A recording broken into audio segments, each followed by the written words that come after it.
This is Fox 43 Morning News. We are not done fighting. We are going to continue to fight for those voices. Rick Santorum announcing yesterday he's suspending his campaign for president. This is also our topic of the day. What do you think about Santorum bowing out? Weigh in on our Facebook fan pages. And the month-old voter ID law getting political and legal challenges. Fox 43's Michael Gorsegner is breaking down the legislation and will tell you who opposes showing identification at the polls.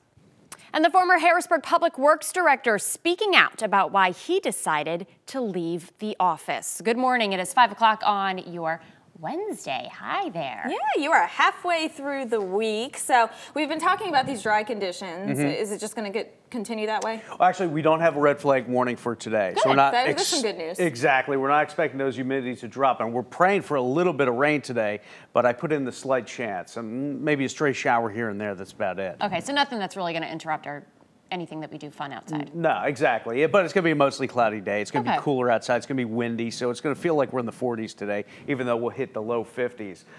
Taking a look at temperatures right now, starting off pretty similar to what we were yesterday. Some spots are a little bit cooler, though, like York at 34 degrees as well as Lancaster. 41 in Harrisburg and Carlisle, 40 degrees in Newport, 39 in Lycans. Chambersburg, State College, both at 36 degrees. These are actually closer to the normal lows where we should be this time of year. Notice the wind speed's not too bad. Got a bit of a breeze in Newport and Harrisburg. That's going to pick up for everybody today, about 15 to 25 miles an hour. And we're looking at satellite radar, and that's showing some isolated snow showers on up to our northwest I talked about yesterday. So in Center County around State College, picking up a little bit of snow, but nothing that's accumulating at this time and not really expecting to. And this should last through the mid to late morning. Otherwise, we're looking at some mainly clear skies over the southeastern portion of the viewing area. We'll see the clouds increase today. So this afternoon, mostly cloudy skies, a slight chance of showers, and about 50 to 54 degrees. It's going to be a windy day out there. And then this evening, we'll see these clouds decrease slowly, and then 32 to 35 degrees for your overnight lows and a breezy night ahead of us. For tomorrow, it's going to be breezy, decreasing clouds, and 56 degrees. And on Friday, beautiful sunshine and 61. We're definitely taking a turn for the better. Let's take a look at that Toyota of York traffic with Donna Bradley. How you doing this morning? Hey, we're doing pretty good out there, Jeff. We've got just some construction zones, really no major tie-ups to worry about at this point. Around Lancaster, just the one on Route 30 between Old Leacock Road and South Belmont to watch out for. The rest of our majors are in good shape. Over in the York area, we do have, let's see, a pretty good ride through York on 83 down towards Baltimore. We do have some construction work, in fact, it's going on over on 83. It's northbound between Shrinestown and Newberrytown. Just some lane restrictions there you want to look out for. Now, taking a look up in the Harrisburg area, a number of construction sites. So just pointing out a couple of them right now. As we look on the Capitol Beltway, we've got the off-ramp closed, of course, 81 south at Marysville and NOLA. That's for construction work. Also in the Turnpike, the right lane is closed eastbound between exit 236 for Route 15 and I-83. Of course, the Reacher Summit to Lime Kiln construction work in both directions. That long-term project on 83 north and southbound. Taking a look at the river routes, they are in fine shape. I'm Donna Bradley with Toyota of York Traffic on Fox 43.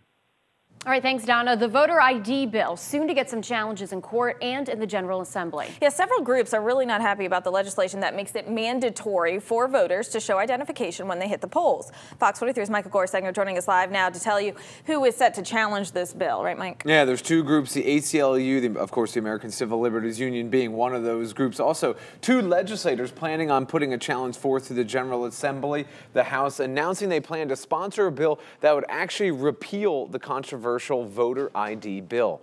Governor Tom Corbett signing the bill into law last month, making it mandatory for voters to show identification each time they hit the polls. Many Democrats and civil rights groups upset, believing the bill unfairly targets the poor and elderly who can't afford an ID. However, the voter ID bill providing free IDs for those who can't afford the document. Detractors also saying voter fraud is simply not an issue here in the state of Pennsylvania. However, supporters of this bill disagree. You need photo ID to do almost anything in the Commonwealth. So I believe most people that are here legitimately and eligible to vote will have voter ID. This bill tries to fix something that isn't broken. We've heard over and over again that it's a solution in search of a problem.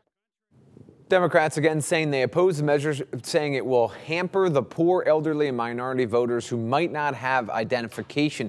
However, supporters of the bill say 90% of people in this state have the proper ID. The other concern, the costs. Both sides estimating this bill will cost about $5 to $11 million to implement. Now, Dwight Evans and John Myers, those are the two legislators bringing forth the bill to repeal the voter ID law, say they are ready to do so immediately. The ACLU planning to take until the end of the month of April to file the lawsuit against the bill. However, at this point, guys, they're not really sure in what court they're going to file that lawsuit if they need to, if the bill is not repealed. So, of course, we're talking about the Pennsylvania primary that's coming up on April 24th. Will this affect the primary at all? Well, they've said from the beginning it would be kind of a soft opening of this bill. What they're going to do when you hit the polls is they're going to ask you for your ID. If you don't have it this time around, you're still going to be able to vote. However, come November for the general elections, you're going to need that ID to vote if it's not overturned before then. All right. Thanks a lot, Mike.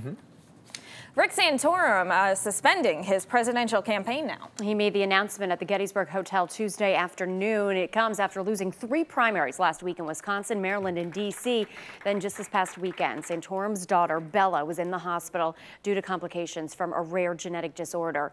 Santorum says she is doing well, but while they spent some time in the hospital, they got to thinking. We made a decision over the weekend that while this presidential race for us is over for me, and we will suspend our campaign effective today, we are not done fighting. Santorum also says they will continue to fight and make sure they defeat President Obama, win the House back, as well as take the Senate. This does clear the path for Republican frontrunner Mitt Romney, who will likely take on President Obama in the fall. Now, despite bowing out of the race for the White House Tuesday, Rick Santorum still continued with his scheduled events in Central PA. Hundreds lining up on the campus of the Lancaster Bible College to hear Santorum speak. He was interviewed by the Christian author Dr. James Dobson on his politics, family, and faith. Some in the audience still hoping they'll see Santorum's name on a ballot, possibly as a running mate. I would love to see that. Absolutely. I think he's strong in what he believes, and that's what we need, somebody strong running for president or vice president. When asked about what he'll do next, Santorum remained vague about his political future, saying he plans to get more sleep. So we're asking everybody this morning, what do you think about this? Were you surprised about Santorum's announcement? If you take a look at Fox 43's Facebook fan page here, Diane says, not really surprised. Michael adds, I'm not surprised, especially since his daughter was back in the hospital. He's a dad first, which is the way it should be. Then Andy says, if you can't win your own Senate seat, how are you going to win the presidency? So he shouldn't have run in the first place. So continue to go to our Facebook fan pages and weigh in on Santorum deciding to suspend his campaign. We'll be reading your comments throughout the morning. All right, now to the capital city. Harrisburg's former public works director giving a little more insight into why he resigned.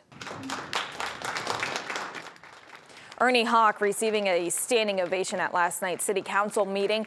Hawk is the 9th high-ranking city official to leave since Mayor Linda Thompson took office 2 years ago. Hawk told us he won't talk specifically about why he resigned, but he did say that he felt like it was time to leave because there was nothing else he could do. Hawk did file a harassment complaint against the mayor last month, saying she threatened his job because of a political fight. I was at the point where I couldn't do any more.